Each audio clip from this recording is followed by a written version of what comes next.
Dubbed as Asia's rising economy, a bustling metropolis where modernity and tradition coalesce with numerous tourist destination sites, the Philippines is home to this year's 50th founding anniversary of the Association of the Southeast Asian Nations and chair to the 30th and 31st ASEAN Summits. But what does it mean for the ordinary Filipinos? We lay down the facts on all there is to know to understand what's at stake. ASEAN na tayo. Regional cooperation, inclusive and innovation-led growth, ASEAN centrality. Ilan lang yan sa mga salitang buong taon natin maririnig at mapag-uusapan dito sa ating bagong programa, ASEAN na tayo. Magandang hapon po, ako si Chris Ablan. At ako po si Margo Medunta na yun makasama dito sa program na to at lalo na maintindihan anong ibig sabihin ng ASEAN 2017 kasi dito na sa Philippines yung event nito. So welcome to our program and we can't wait for you to learn more. Follow and like us about the first on presidential communications, Facebook, RTV Malacanang, YouTube channel and rtvm.gov.ph. So Margo, we're here to discuss ASEAN. What do you know about ASEAN? Well, alam ko, nag-start ito sa Thailand. Yes. Nag-originate siya doon. Tapos na yun, parang 10 countries na siya. Yes. Part of it. So parang naisip ko, parang it's like, you know, European Union, ganyan. EU. Yes. We will learn if it's the same as EU. I don't think bilang same na same. Right. Pero syempre, may naman idea, di ba, about connecting each other. Yes. Together. So, para mabigyan tayo ng idea at lalo na intindihan itong regional organization na to, kailangan ito nagsimula, panoorin natin ng isang video all about ASEAN 2017.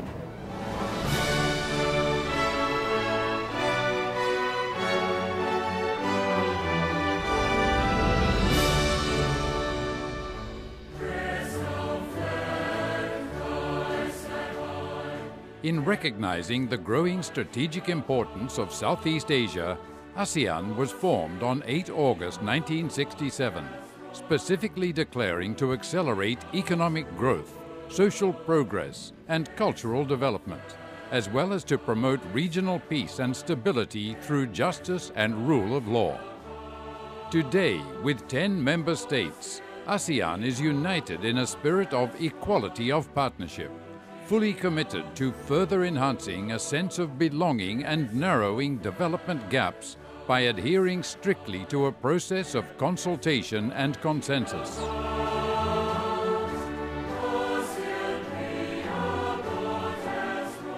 In 2008, the celebrated signing of the ASEAN Charter advanced member resolve and created closer cooperation in 3 pillars: the ASEAN Political Security Community, the ASEAN Economic Community, and the ASEAN Socio-Cultural Community. Harnessing the desire and goodwill of ASEAN governments and people, and recognizing the progress already made, ASEAN has set a Vision 2020 towards realizing the ASEAN Community and the ASEAN Economic Community by 2015.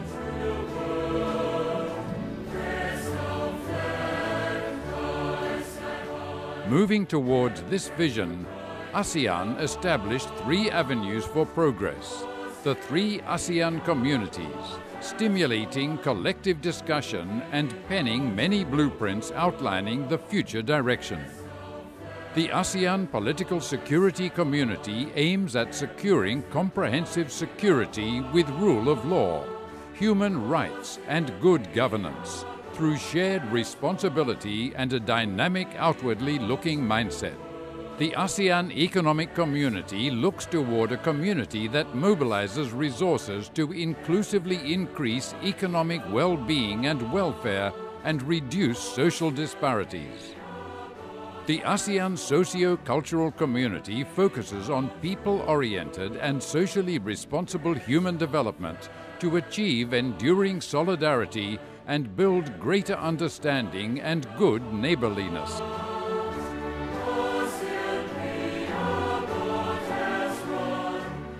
ASEAN actively engages regional and international organizations as well as governments in many areas of mutual interest by signing numerous bilateral and multilateral agreements with dialogue partners ASEAN is on the front line of bringing the benefits of an increasingly integrated and interdependent world to the people, businesses, and organizations in the region.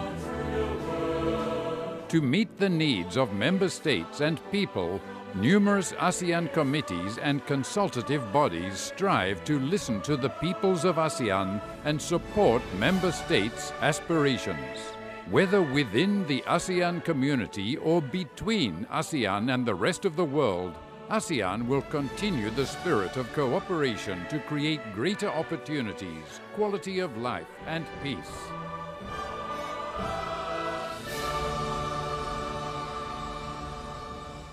At para bigyan tayo ng linaw kung ano nga ba ang ASEAN, makakasama natin ang Assistant Secretary of ASEAN Affairs ng Department of Foreign Affairs na si Ambassador Maria Helen de la Vega.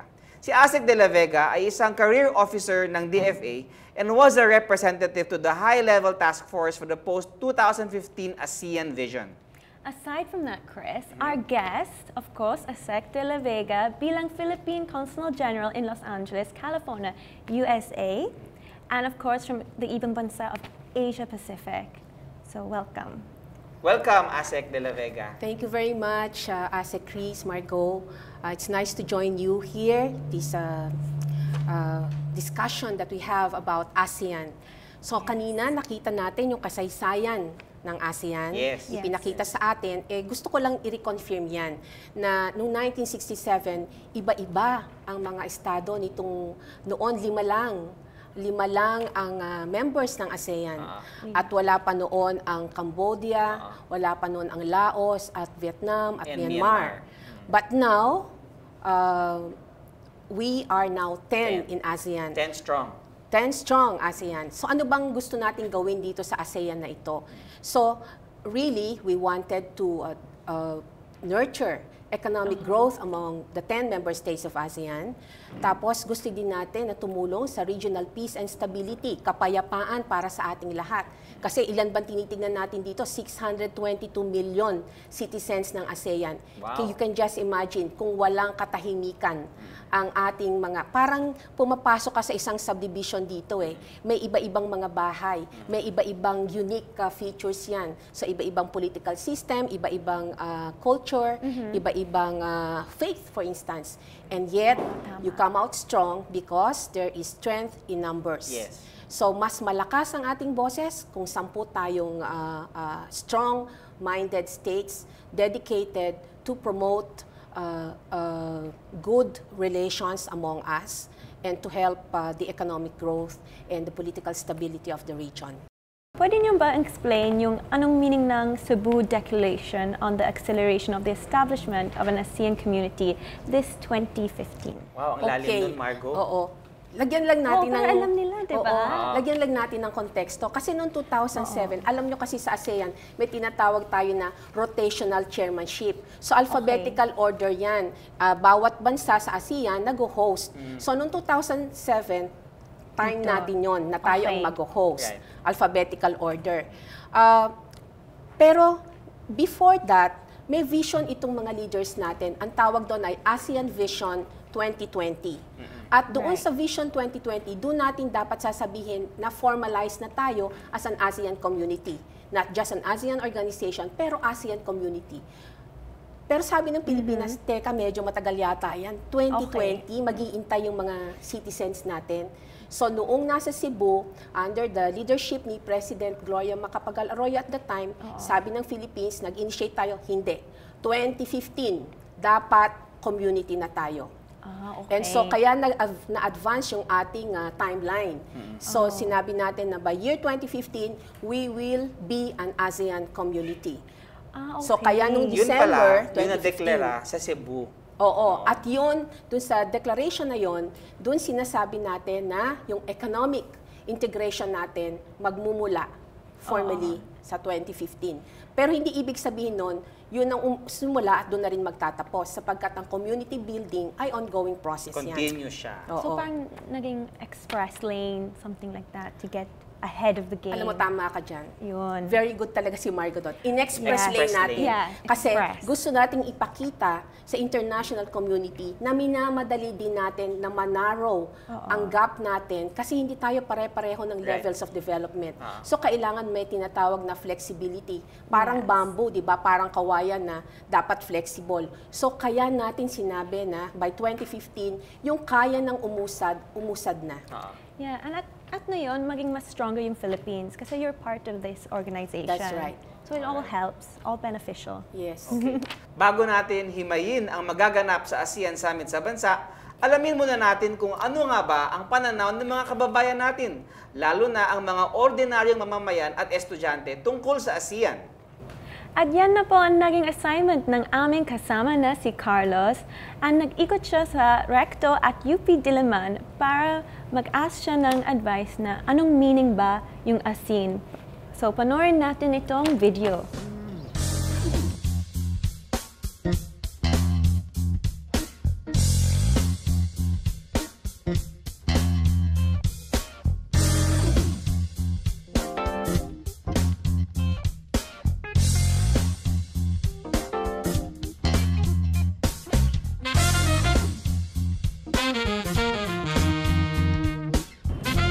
Andito tayo ngayon sa Rectos para alamin kung ano nga ba ang alam ng ating mga kababayan tungkol sa usaping ASEAN.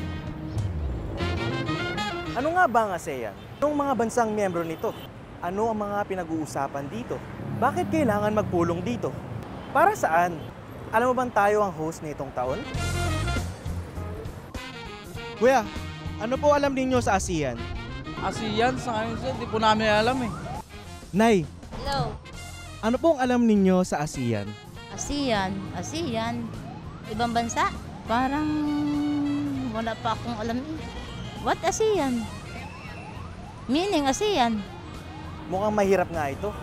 Mabuti pang tanong na lang natin sa mga isko at iska ng bayan.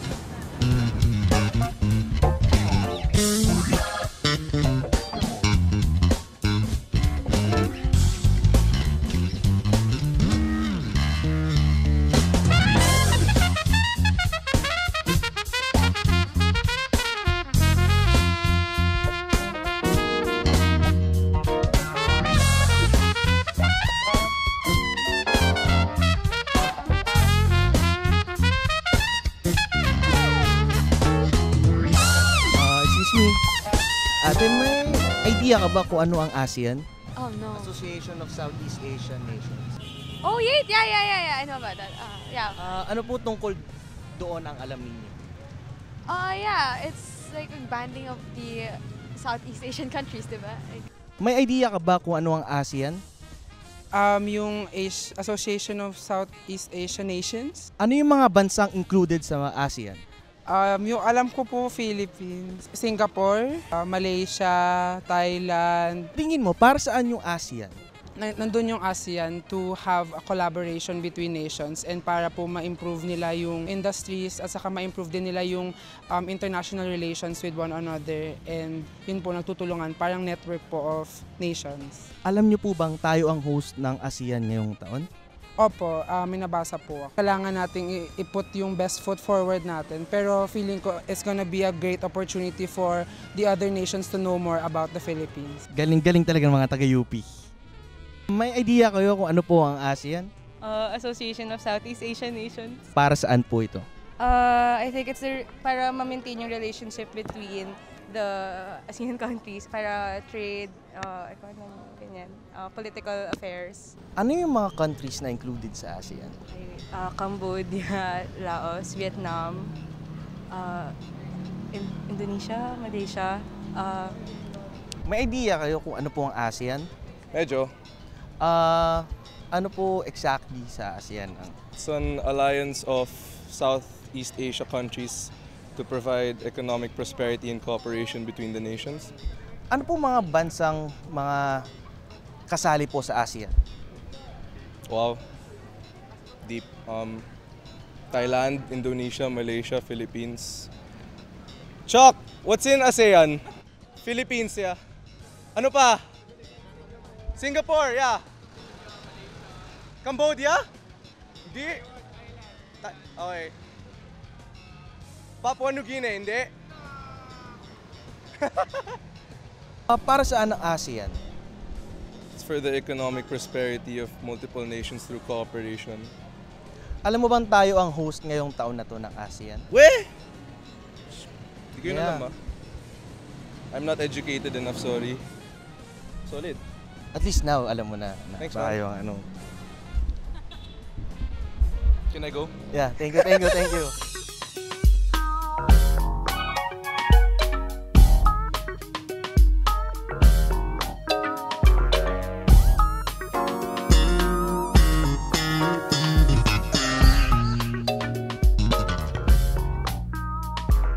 Excuse me, miss. Would you know something about the ASEAN or would you like to grab some coffee with me instead?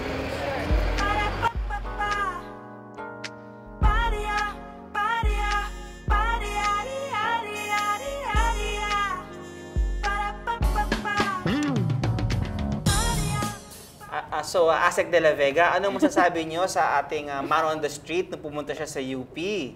Are you proud of our scholars ng bayan?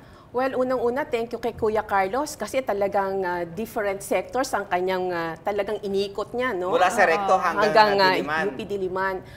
In a way, mix ang feeling ko kasi nakikita natin na meron pa tayong mga kababayan na hindi pa talaga aware about ASEAN. So, challenge yan sa atin, no? Sa DFA at pati na rin sa lahat ng nasa gobyerno, dapat paramdam natin na tayo talagang host. Pero na-take note ko rin yung sinabi doon kanina na this is the time to put our best foot forward. And I think that should be the spirit of the Philippines when we are hosting the chairmanship of ASEAN now. Tama. Maganda yun, no? Kaya lang, kitang-kita mo sa mga estudyante, they know a thing or two about ASEAN. Alam Pero nila. sa ordinary Filipino, hindi. They don't even know what ASEAN is about. Di nila alam kung sino mga miyembro. But kailangan talaga, nag-exert effort ang gobyerno, Asek de la Vega, na i-explika ang ASEAN sa ating mga kababayan. Oo. Kailangan mag-reach out sa kanila. I think so. At saka, konting context din lang kasi, no? Kasi alam mo, doon sa first 49 years ng ASEAN, nag-focus kasi ang organisasyon sa institutional development, yung pag-put up ng mga different sectors sa organization para matugunan yung proseso ng konsultasyon among them. So, pero ngayon, unti-unti nare-realize na dapat, imbis na vertical, horizontal na tayo ngayon. So yung institutional identity ng ASEAN dapat magkaroon ng meaning sa communal identity. And when we say communal, we're talking about the community of the different kinds of people in ASEAN. We'll talk about the next steps later. Yeah. So, nitong nakaraang taon, dumalo si Pangulong Duterte sa Lao People's Democratic Republic kung saan tinanggap din niya ang chairmanship ng ASEAN. Asek de la Vega, could you tell us more kung ano pa ba ang significance ng event na ito sa ating bansa, ang chairmanship? Well, for one, kapag chairman ka ng ASEAN, hindi lang yung national aspirations mo ang ipopromote mo, pati na rin ang aspiration ng region. So, ang isa sa pinakamahalaga na binigyan tayo ng opportunity ay parang i-direct natin sa susunod na dekada o 25 years ang direction ng ASEAN. At ang ating tinatahak na landas, if you may call it that way, is one that is a rules-based, people-centered, people-oriented ASEAN. Ano bang ibig sabihin niyan? Na lahat ng gagawin natin ay para lamang sa kabutihan ng ordinaryong mamamayan ng ASEAN. Isa yan sa pinaka-importanteng dapat nating i-keep in mind. Na, so, minsan ang ating mga kababayan sinasabi na ano bang makukuha natin dyan sa ASEAN, mamaya sa tingin ko mapag-uusapan din naman natin yan. Okay. Perfect. Salamat. Okay. During the Philippines chairmanship, we will highlight ASEAN as a model of regionalism and a global player with the interest of the people at its core. Our theme, partnering for change, engaging the world, captures our resolve to consolidate our community for our peoples with a sense of togetherness and common identity, ready and able to take a rightful place in the global community of nations. So ito na nga, naipasa na sa atin ang chairmanship at hosting ng ASEAN na sumakto naman sa ika-50th founding anniversary nito. So gaano na ba tayo kahanda para isagawa ito sa ating bansa? At syempre, Chris, meron tayong questions na ano ba ang meaning ng priorities o items on the agenda? And what is this going to translate for the people? So para meron silang idea of what to expect this coming event. Yes. Ase Kellen? Okay, katulad ng narinig natin kay Pangulo, ang ating tema ay Partnering for Change, Engaging the World. Yes. So ang ibig sabihin nito ay gusto natin ng pagbabago. Hindi pagbabago, it's something, a positive change, pero dapat change para sa mas tinatawag nating mga ordinaryong citizens ng ASEAN. Yung tinatawag nating grassroots. Yes. And engaging the world, ito naman yung para iparating natin na outward looking ang ating region, ang ating ASEAN, and that we wanted to be friends with everybody in the world. Hindi tayo exclusive. Hindi tayo exclusive. Hindi yung parang namimili lang tayo ng ating kakaibiganin. So kahit na naiiba ang pananaw, ang importante dito ay naiintindihan natin ang konteksto ng kanilang pamumuhay o ng political system nila o ng kanilang faith. Now, nabanggit ninyo yung thematic priorities, Yes. no? Ano mga thematic priorities natin, Ase? Okay. Nasabi ko na kanina yung unang-una, yung people-centered and people-oriented. In other words, ang focus natin ay yung well-being ng bawat citizen. Okay. So, kasama na din dyan ang pagtugon sa needs ng mga person with disabilities, human rights, mga women, children. Okay. Pangalawa, yung peace and stability in the region. Ano naman tong peace and stability in the region? Alam West na, Philippine Sea. isa na yan. At kasalukuyan, ako mismo ay involved din sa kasama kami sa bumabalangkas, no, o ma-outline, gumagawa ng mga proseso o consultations with China. Pero nakafocus talaga tayo sa peaceful resolution ng disputes. Kasi yun naman ang mahalaga, yung rule of law, peaceful resolution ng disputes. Dahil katulad nating mga Pilipino, tagal man na tayo ay nakafocus sa pagiging peaceful. Nasa konstitusyon natin yan. So that's very important. And then also, part of the peace and stability din, yung ito ding mga issues na hinaharap natin, no? Yung mga transnational crimes, for instance. Maaalala natin itong ating strong droga, yung ating strong advocacy na to combat ang ating problema dito. Hindi lang naman tayo ang may problema niyan. Sa ASEAN, marami ding bansa ang may problemang ganyan. So, Asek, ito yung mga Pilipino na nahuhuli na may droga pagdating nila sa Jakarta, at pwede rin naman ang mga taga-Malaysia na nahuli na may droga na dito sa Pilipinas. Tama, Asek. And then, isa pa din sa thematic priority, halimbawa na tinitignan natin, kamunti ko nang makalimutan, ang human trafficking din, isa din yan sa transnational issue na dapat nating isipin at I think dapat malaman ng mga kababayan natin na na-ratify na rin ng Philippines yung ASEAN Convention on Trafficking in Persons. Bakit ko sinasabi to? Dahil tayong ika-6 na bansa sa ASEAN na nag-ratify nito, effective na March 8. Kasi majority. Correct. So, mai-implement nito, meron silang action plan dyan para maging mas proactive ang mga proyekto natin tungkol sa pag-combat ng trafficking in persons. And then, the other one is related to something economic. Yung tinatawag nating inclusive, innovative growth. Mukhang maganda yan, ha? Inclusive innovation, innovative growth. Ano yun, Asek? In other words, walang dapat maiwan. Okay.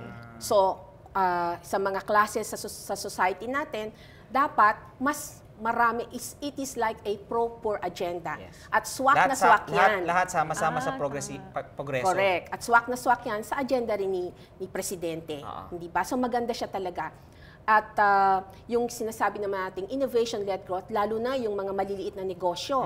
So, ang gusto nating mangyari sa kanila ay magkaroon sila ng kapasidad na gagamitin yung innovation, lalo na yung mga maliliit pa na mga negosyo. Kasama ang BAMBI dyan, ang Barangay Micro Business Enterprises. Good. Yes, Asek. Tutulungan natin sila lumaki. Yes. At maging sustainable ang kanilang mga businesses. Yes. Kasi ang mahirap dyan, mag-open ka ng sari-sari store, Margo. Tapos lahat sila mag-open ng sari-sari store. After 1 year, lahat sila nagsara. Tutulungan ng ASEAN ang mga barangay micro business enterprises na maging sustainable ang kanilang mga businesses. Tama, na pinaprotektahan ang environment at gumagamit ka ng technology, ng digital technology. So, parang malaking challenge yun, pero I think na basta dedicated at focused tayo sa agenda natin, we will be able to be successful. Tapos yung isa pang thematic, nasabi ko na 4, so meron pa akong pang-5, yung tinatawag nating ASEAN's Resiliency.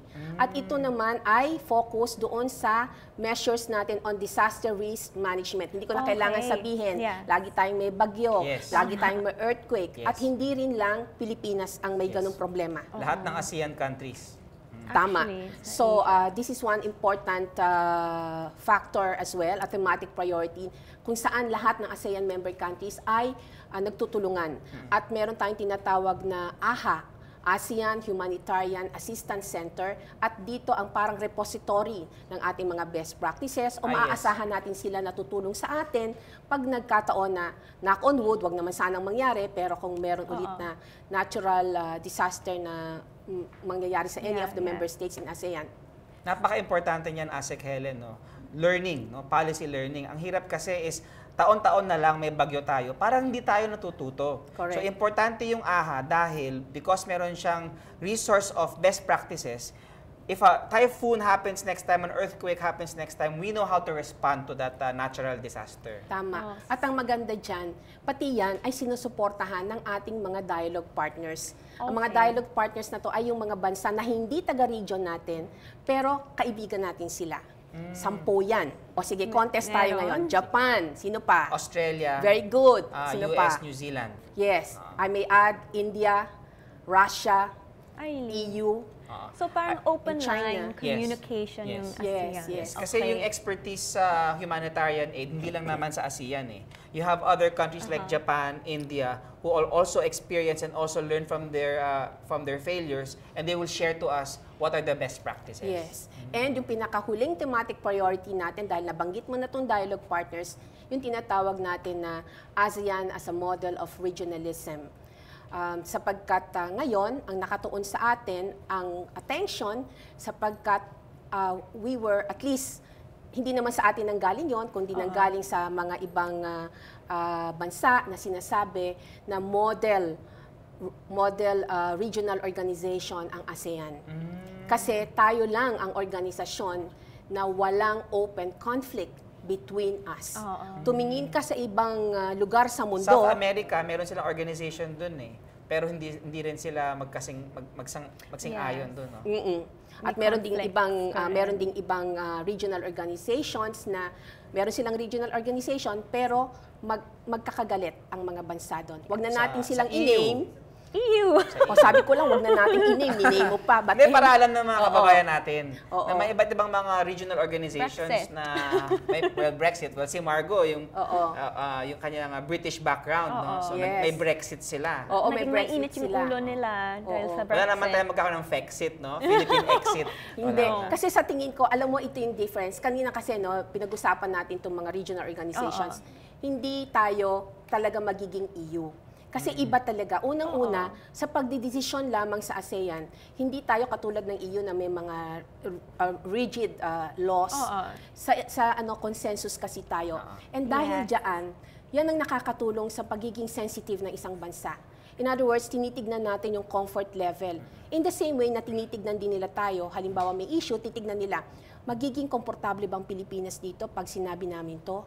Ganon din tayo. Tama ba na panghimasukan natin yung isang domestic, halimbawa na issue sa isang bansa sa ASEAN?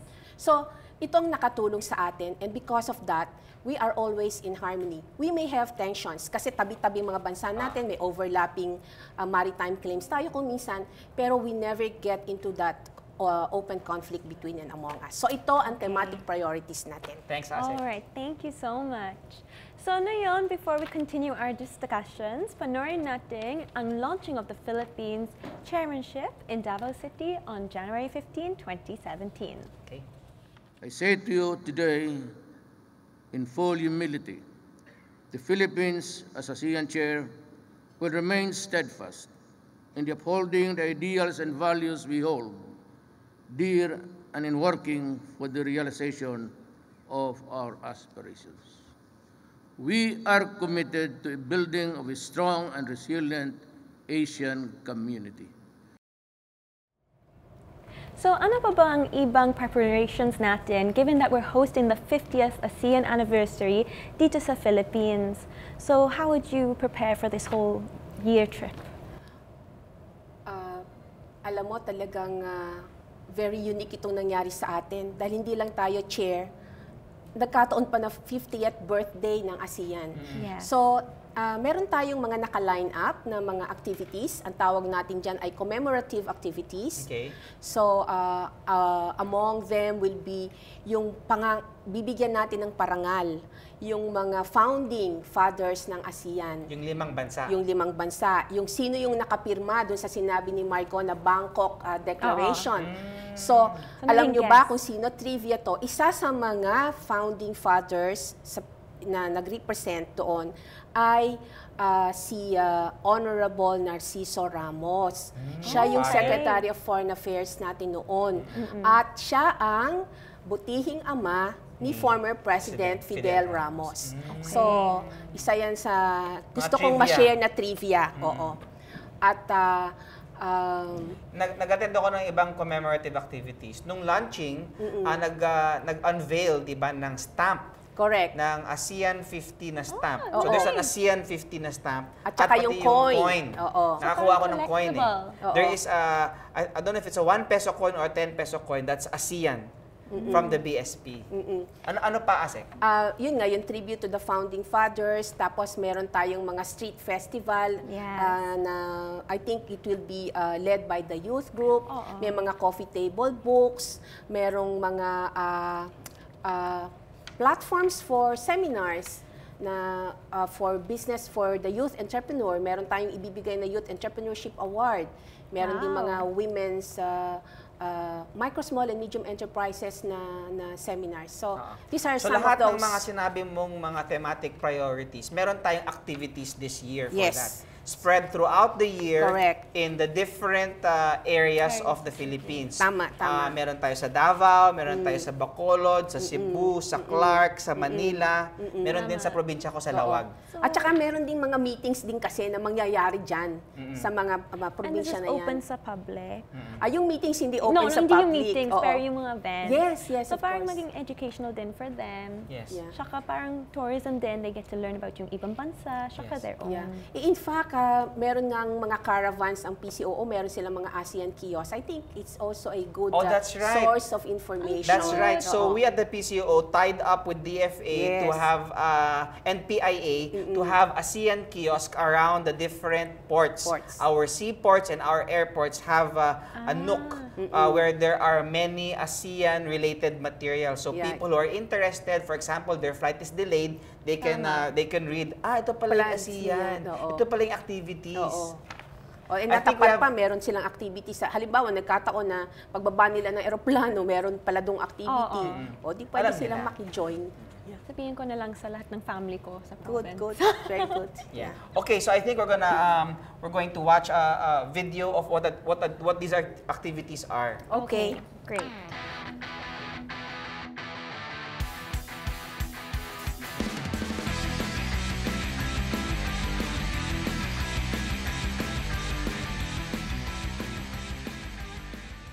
Today I chaired the ASEAN Foreign Ministers Retreat in Boracay. The retreat is the first gathering of the ASEAN Foreign Ministers under the Philippines ASEAN Chairmanship in 2017 with the theme Partnering for Change and Engaging the World. During the retreat, the ministers discussed the way forward for ASEAN community building. The ministers discussed the 6 priorities of ASEAN for 2017, namely people-oriented and people-centered ASEAN, peace and stability in the region, maritime security and cooperation, inclusive innovation-led growth, ASEAN's resiliency, and ASEAN as a model of regionalism and a global player. I'm so glad that as a starter, we are coming here to Boracay, a place which everybody loves kasi ang ganda-ganda nga. While the foreign ministers are meeting, they call it a retreat kasi yun yung talagang informal preparation, talking about all the issues before the main summit. For the spouses, we get together, and I guess we do diplomatic bridges also, but in a nicer way na kami. We just get to know each other, and we're going to have a mangrove planting tomorrow to give them a flavor of, parang really protection of the environment and having something that they can contribute, that they can say they contributed to our environment. Okay, so nakita natin yung video nung sa Boracay. Medyo nag-enjoy na-distract sila. ako nasa Boracay kayo, puro beach. Pero just to recap, Asek Helen, ano yung pinag-discuss ninyo sa Boracay event? Well, basically, yung tatlong pillars natin. Number one is yung community building efforts. Talagang naramdaman ko talaga doon sa sessions na yon, sa meeting na yon, na yung political resolve ng mga ministers na talagang i-expedite natin itong integration efforts natin. Pati nga yung halimbawa ang usefulness ng pag-tap ng ibang like yung mga think tanks, ganyan, napag-usapan din yan. So the Boracay event was a minister event. Yes, like led what you by said the to foreign Margo a ministers. while ago, may mga ibang activities, may mga ibang meetings. So yung sa Boracay, meeting yun. Meeting yun. Oo, meeting yun. Okay. And then kanina, maganda naman. Maganda yung lugar. At least you have to showcase also to all these regional leaders gaano kaganda ang Boracay. Tsaka hindi lang yun, talagang na-overwhelm ako sa expression of compliments and appreciation ng lahat ng delegations. Thank you sila ng thank you for such a wonderful and fabulous hospitality. I think it's really the Filipino, yan ang nasa DNA ng Pilipino, full of goodwill, full of support. And friendliness. Friendliness. Lahat ng foreigners sabi yun. Philippines hospitality is so good. Yes. Parang AAA hospitality. Tama, yung hospitality. Anyway, na-bring up ni Asek Helen kanina is yung mga tie-ups ng PCOO with DFA and PIA saka sa iba't ibang mga ahensya. PCOO, or my office, Presidential Communications Operations Office, has produced videos on ASEAN to promote this major event. Let's watch this.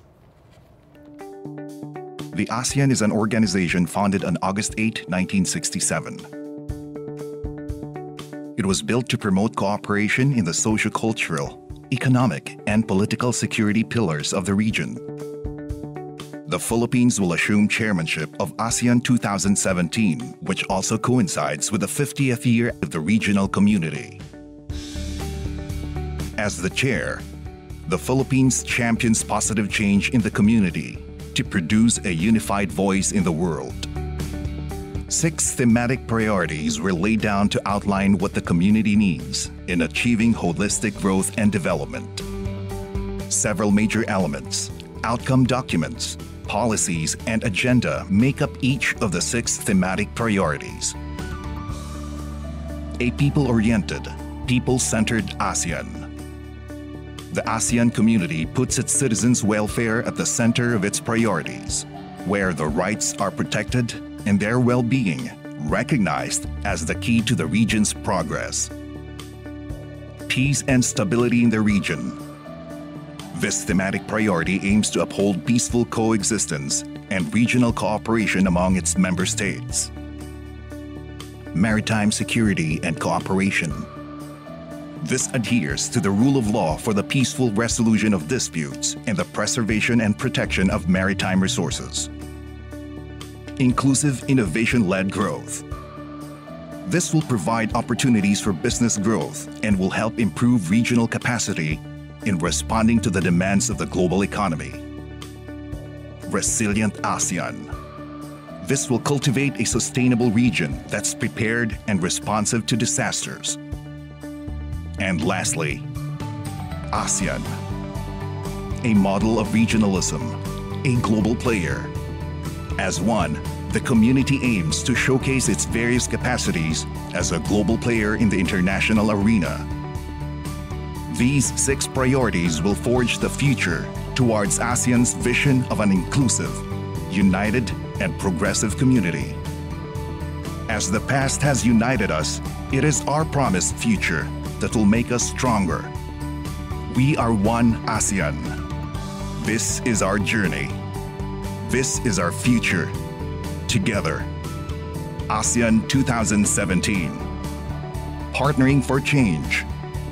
Engaging the world.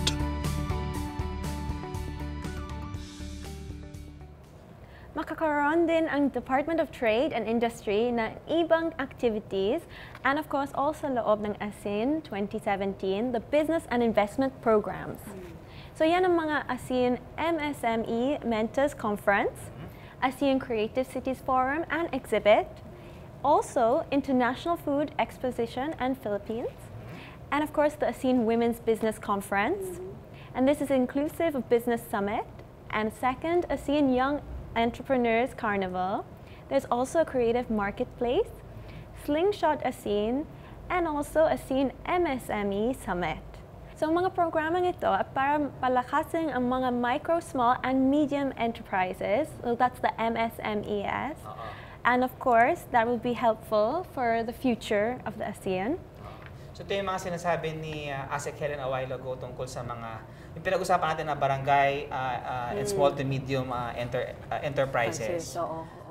So yun po yung, yan ang daming activities ng DFA at DTI, and we will soon find out in other shows ng ASEAN na tayo yung mga iba't ibang activities ng mga iba-ibang departamento. So pa-plugin ko muna yung aking department na PCOO. Meron din kaming mga activities, and since we're the communications arm of the government, we've been holding PCOO road shows or caravans where we go down to the grassroots.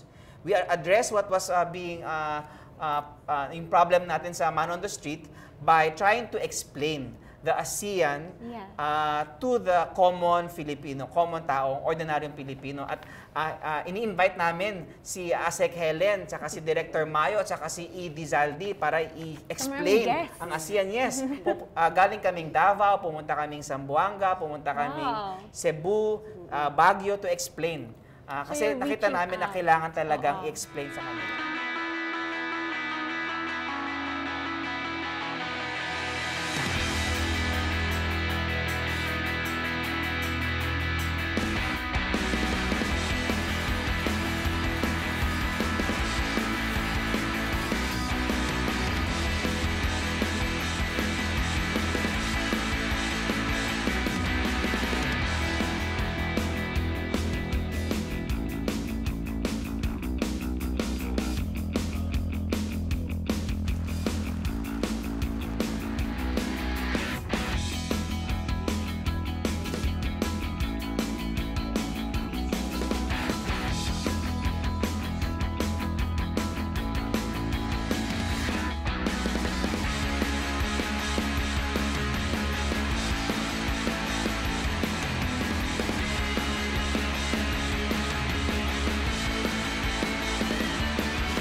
Ang gwapo ng lalaki dun sa video, no? So, yun yung nasa Baguio.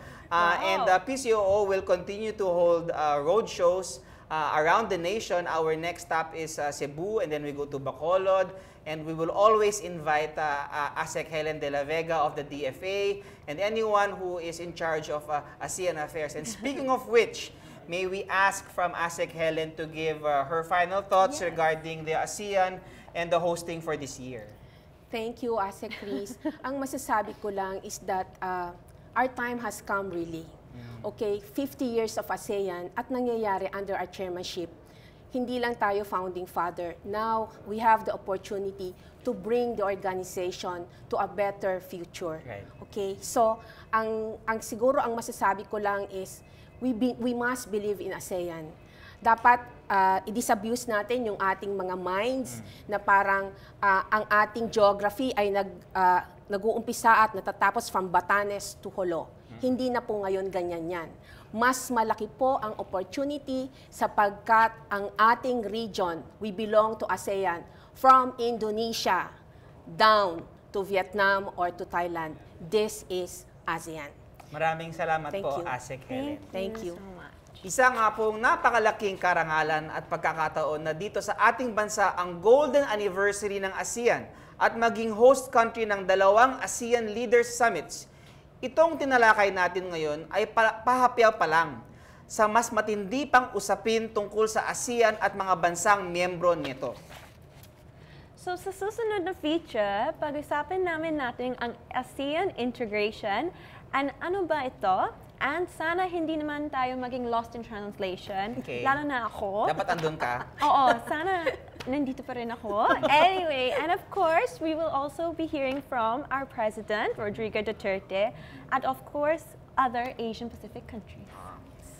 Thank you to our guest, Assistant Secretary Helen De La Vega of the DFA, and to all our followers and viewers. Yes, and for more information, you may visit ASEAN2017.ph. Thank you to the Department of Foreign Affairs, the Presidential Communications Operations Office, and the Bulgari Cafe.